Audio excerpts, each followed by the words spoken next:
Hey guys, and welcome to MLB DFS Slurve. It is August 10th, 2020. We are talking baseball DFS tonight, main slate action. There are 9 total games on the slate for tonight. As always, we're going to be diving into the FanDuel app here, talking about FanDuel pricing specifically, but a lot of this does carry over to DraftKings should you be playing over on DraftKings. We'll specifically be talking about my favorite pitchers, stacks, and one-off bats. And if you've been following us over the last couple of weeks, this last week in particular, it's been really good pickings. We've done very, very well, staying pretty limited in pitching, including yesterday, Sunday, sticking with the Grom. Even Charlie Morton was off to a good start before and getting injured. But overall, this past week has been really good. Please make sure you follow us at No Huddle FS on Twitter. Post my last minute thoughts, anything right before lock that I think is important, as well as some of my favorite picks. These Slurve videos, as always, are meant to be pretty quick, get to the point, talk about some of my favorite plays for the night. Nothing too in-depth here, but to help you guys get off on the right foot for the coming main slate. This is, as I mentioned, No Huddle Fantasy Sports, and if you're new here or simply have not done so already, please consider helping support this small channel, help it grow by making sure you are subscribed and give these videos a like.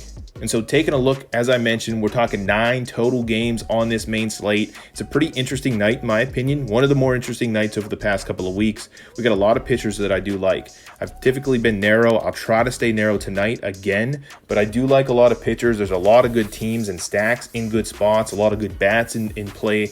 So I do really like tonight. I'm really excited for this shorter Monday night slate. And so let's dive into it. Let's navigate over to a random tournament here on FanDuel. And we'll start picking at the pitcher here.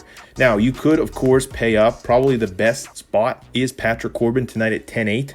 I don't like the spot versus the Mets. He's coming back-to-back after seeing them and doing pretty well at 38 points, but nothing too crazy. They had 8 hits against him. He had eight strikeouts. That's really what saved him. He's pretty consistent in that strikeout margin, but now going on the road against New York Mets, I don't like to take road pitchers, and we can save some money here and get some more important Colorado-style expensive stacks by bumping down here to my number 1 guy, which is Lance McCullers Jr. $8,400 saves you a lot of money there. Having a really up and down season. You can see here 1-1 with a 9.22 ERA. Only 11 strikeouts, so certainly not good things here. But he's pitched well at home. He's only pitched once at home this season. He is pitching at home tonight. Houston is a huge favorite, which is a good thing for the pitcher here. But you can see earlier this season pitching against Seattle at home, 40 points, 6 strikeouts. It's kind of what we're hoping for tonight. 5 or 6 innings. Should get the W. As I mentioned, a huge favorite here. Maybe 6 total strikeouts. He is projected 5.5 from Vegas. He has a 26% K rate on the season, or over the last year, I should say. So all good things here. Again, he's $8,400. You don't have to spend a ton to get him. He's facing a really bad offense in San Francisco Giants. They're on the road. Again, I don't think there's anything to really fear in that lineup, especially left-handed bats. There's nothing really, again, to fear for Lance McCullers here. So I think he's a safe play, $8,400. He doesn't need to get you a ton. If we can get 40 points out of him, a W, a quality start, 5 or 6 Ks, I mean, he can give up a couple runs as he did against Seattle, and we'll be okay here at $8,400. But he's my number 1 pitcher. He helps me fit a lot of the stacks and expensive players and bats that I do like. Outside of him, I'd bump up $300 here in terms of interest to Kyle Gibson. For Texas, pitching at home, has pitched decently well. For Kyle Gibson, decently well so far this season. 0-1, 2.45 ERA, has had 13 strikeouts on the year, including he's coming off of a 9 strikeout game against Oakland. He is a right-handed pitcher. So again, Seattle, I'd have to look at their lineup. Not outside of Kyle Seager, there really isn't a threatening left-handed bat, which is typically the split weakness here for Gibson. So you got to like that. But again, coming off a really good on-the-road outing, 40 points, 9 strikeouts. I don't know if he's going to get 9. He is projected 5 for the night. Maybe we get 6 or 7. Again, Texas, the big thing here, huge favorite as a team against Seattle playing at home. So what's that mean? We can get a W here. Should easily get a W here for Kyle Gibson. As long as he can hold it together, maybe, again, get 6 or 7 strikeouts, quality start, get the W, go 6 innings. We might be able to get another 40 out of an $8,700 pitcher. Kyle Gibson at home, I do like that. Now, if you really want to save money, I'm not interested in going too far down the list here. I mean, I'll talk about one guy in particular a little bit later on, but As far as safety, at least where I think your risk is minimized, Dustin May here, another huge favorite home pitcher pitching for Los Angeles, the Dodgers here against San Diego Padres. He's $7,500. Again, saves you a ton of money off of the top dogs here, helps you fit in more expensive bats. Has been pretty good this year. I mean, he's only pitched 13 innings, but he's 1-0 with a 2.63 ERA. He's pitching again at home versus San Diego Padres. The good thing is he has pitched against these Padres actually in his last outing. Had a really good outing against them. 8 strikeouts, 6 innings, got the W, got the quality start, 46 total FanDuel points here. So again, all good things, and for $7,500, you'll take that all day. He is a huge favorite pitching at home against the Padres tonight, 24% K rate. His pitches have gone up in every single start, so I don't think we any longer have to worry about a pitch count. And again, he's coming off, he's seen this team, he's pitched really well against this team on the road, and now he gets them at home. So to save even more money, I do not mind going Dustin May here for the Dodgers. The only other thing I'd mention here, and this is just a really, really contrarian, try to take advantage play. I'll probably have one lineup doing this, and it's because I like Colorado as a stack so much that I'm going to take something against it, and that's Robbie Ray. I mean, I do love Colorado as a stack tonight. He's pitching in Colorado against the Rockies. Hasn't done great this year, 21, 11, 23. The thing with Robbie Ray, he can get you 10, 12 strikeouts in a given outing. He probably has the highest strikeout rate on the entire slate. Not in a good spot, gives up a lot of hard contact, a lot of home runs, but can rack up the strikeouts. So if you're going to take and go super, super heavy Colorado and you want to go one contrarian stack against that, Robbie Ray at $6,300. You could get 5 innings, 10 Ks, and maybe give up a run or two and score yourself 40 points out of this guy. Just anything could happen here. The only reason I like him is because of that high K rate. If you can't touch the ball, if you're not touching the ball and hitting the ball, well, Colorado, that Coors Field can't do much damage here. I'm not recommending it as a top play. I'm just saying if you want to, hedge against yourself, Robbie Ray is in play probably in one lineup tonight for me. So with that said, naturally, I want to talk about Colorado as my favorite stack. They're going to be high owned. We know this. 6.16 total projected points tonight playing at home at Coors Field. There's a lot of guys you can go with here. I mean, Nolan Arenado, Trevor Story, those are probably the top 2 guys. Hopefully you can get a little less ownership on players like Charlie Blackmon, hitting third in that lineup, a guy that can hit lefties. I mentioned Robbie Ray, guy that gives up, basically everything here, and that's the reason I like it. He leads the slate in a number of categories, including home runs per 9, 1.89 to right-handers, really, really high number, but he also gives up home runs at 1.21 to lefties. The dude gives up fly balls to both left-handed bats at 31%, right-handed bats at 42%.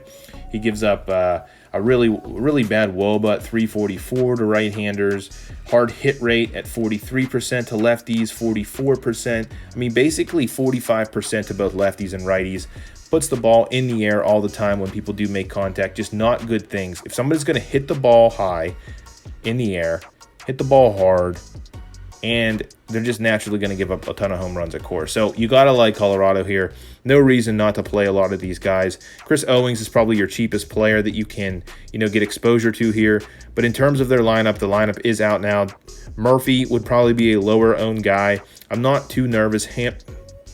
Hampson here, a right-hander, $3,000. There's a lot of different ways you can go here. Obviously, Story and Arenado are your top 2 right-handed power bats versus just home run giving up left-handed pitcher. But if you want to get different, go Blackmon, go Owens. Try to get some lower owned guys in that lineup. The second stack here I want to mention, a little bit odd, trying to get a little bit different here, and I do like a number of players just generally from this team, but that's Oakland at 4.99 projected runs, much higher than their typical projected runs scored in any given game. But Oakland in a good spot tonight. They're playing on the road, so you're getting that extra at bat against Tehran, pitcher for Los Angeles, pitched many years in Atlanta. Just a weak guy for both sides of the plate. Highlighted him here in terms of xFIP, number 1 on the slate versus left-handers at 6.16.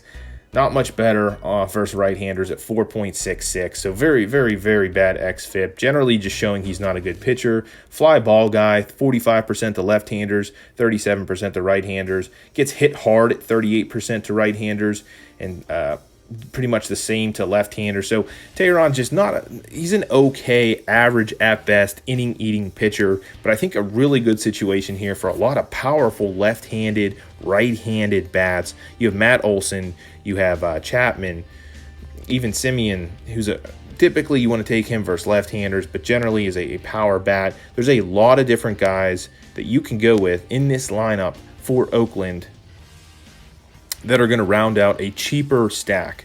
I like Oakland here a lot, playing in LA against a pretty bad pitcher in Tehran. The last stack I want to mention here is Washington. Played them the last couple nights with some success. They had a little bit of a rain out last night, a postponement. Playing at home tonight playing on the road tonight versus Steven Matz for the Mets. Matz, just as much as you want to say he's the next and upcoming pitcher for the Mets, he's really not. He's just not very good. His numbers do not add up, and there's a lot of good bats in this Washington lineup. I basically highlighted Matz in every single category. Woba, even though he's a left-handed pitcher, 340 to lefties. That's 327 to righties. xFIP 449 to lefties, so he's getting hit even by left-handed at-bats as a left-handed pitcher. So not good things here, but you have a ton of different ways you can go here. Soto, left on left. I don't mind it at all.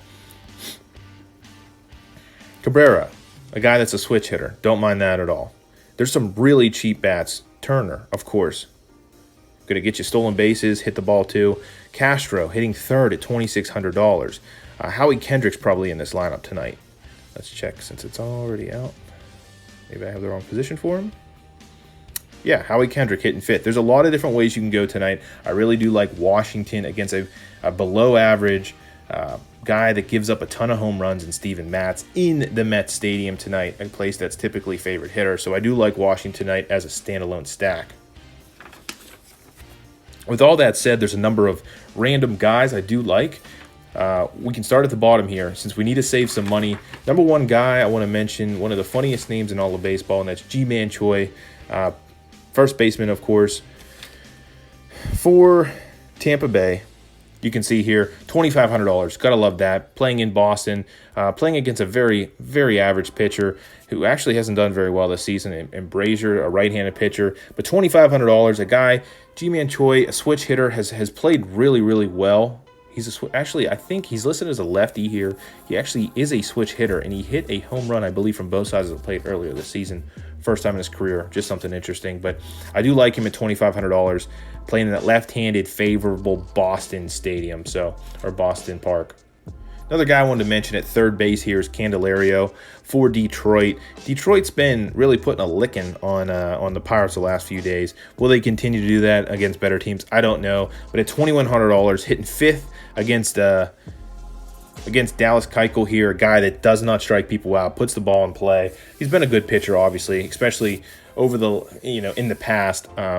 Much different today. Has pitched well this season for the White Sox. But Candelario, again, you're talking $2,100 here, hitting fifth. He's got the matchup here, the split matchup. Hits better as a right-handed bat than a left-handed bat against a left-handed pitcher here. So I do like Candelario at $2,100. I do want to mention Willie Calhoun for Texas tonight.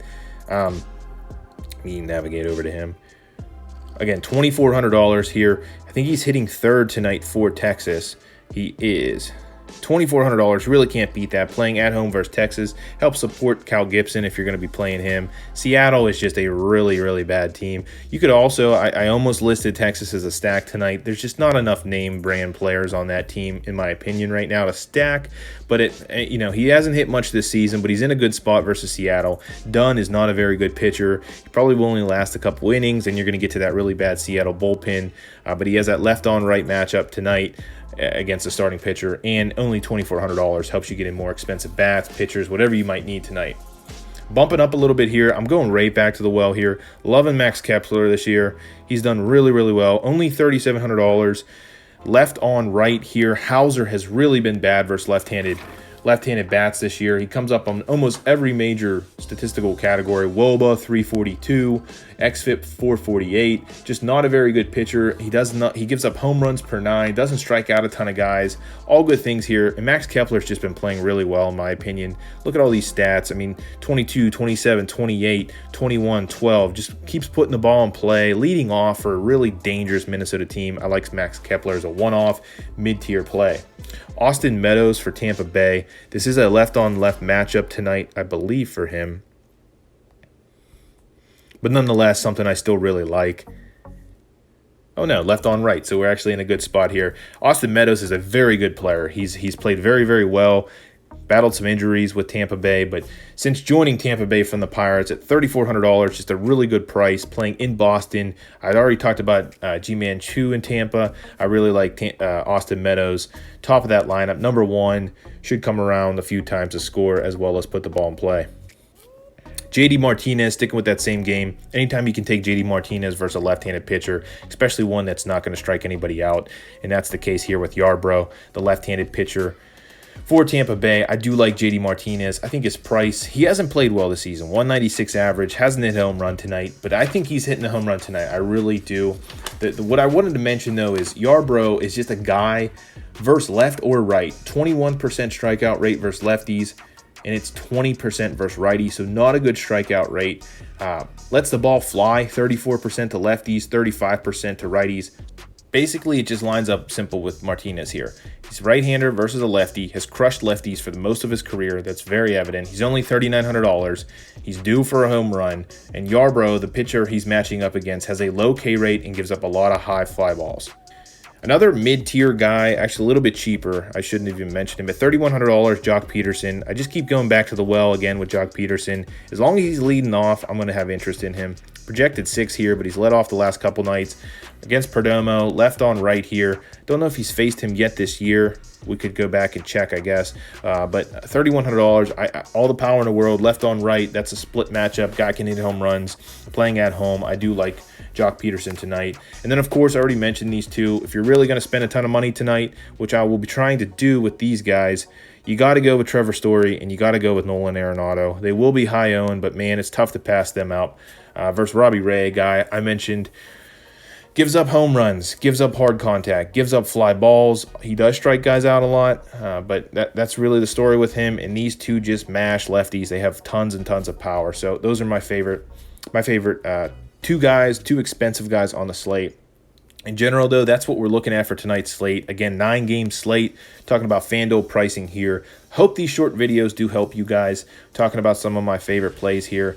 As I mentioned, please follow us at NoHuddleFS on Twitter. Please make sure you like this video, subscribe to the channel. It's the easiest way to help support, especially these small channels.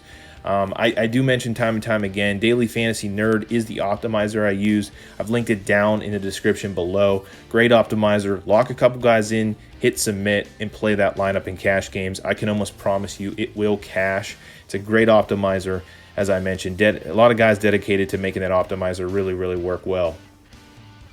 And so that really covers it for tonight. Hope you guys enjoy these videos, as I mentioned. If you have any comments, any questions, suggestions, leave them down below. I'd love to hear it. As always, good luck, and I'll catch you in the next video.